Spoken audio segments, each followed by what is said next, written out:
Gym start ಮಾಡಿದ್ರೆ ಏನು cheat meal ಮಾಡ್ಲೇಬಾರ್ದ. Day 84.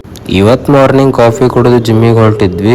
ಅಷ್ಟ್ರಲ್ಲಿ ಡಾಗೇಶ್ ಬೈ ಅವರು ಸ್ವಲ್ಪ ಸಿಕ್ಕಿದ್ರು ಬಹಳ ದಿನದ ಮೇಲೆ. ಮಾತಾಡಿಸ್ಕೊಂಡ್ ಸೀದಾ ಜಿಮ್ಮಿಗೆ ಬಂದು ವಾರ್ಮ್ ಅಪ್ ಎಲ್ಲ ಕಂಪ್ಲೀಟ್ ಮಾಡ್ಕೊಂಡು ವರ್ಕೌಟ್ ಸ್ಟಾರ್ಟ್ ಮಾಡಿದೆ.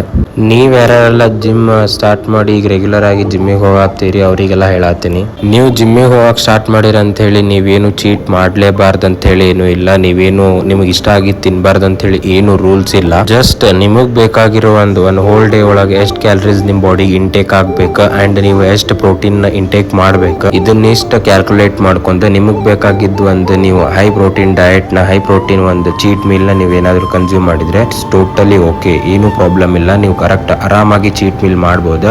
ಇಫ್ ಇನ್ ಕೇಸ್ ನಿಮ್ಗೆ ಏನಾದ್ರು ಅನ್ಸಿದ್ರೆ ನಾನು ಇವತ್ತು ಯೂಶುವಲ್ ಡೇ ಕಿಂತ ಜಾಸ್ತಿ ಕ್ಯಾಲರೀಸ್ ಕನ್ಸ್ಯೂಮ್ ಮಾಡೇನ ಅನ್ಸಿದ್ರೆ ನೀವು ಅದ್ರ ತಕ್ಕಂಗೆ ಸ್ವಲ್ಪ ಜಾಸ್ತಿ ಸ್ಟೆಪ್ಸ್ ಕವರ್ ಮಾಡ್ಬೇಕಾಗ್ತೈತಿ.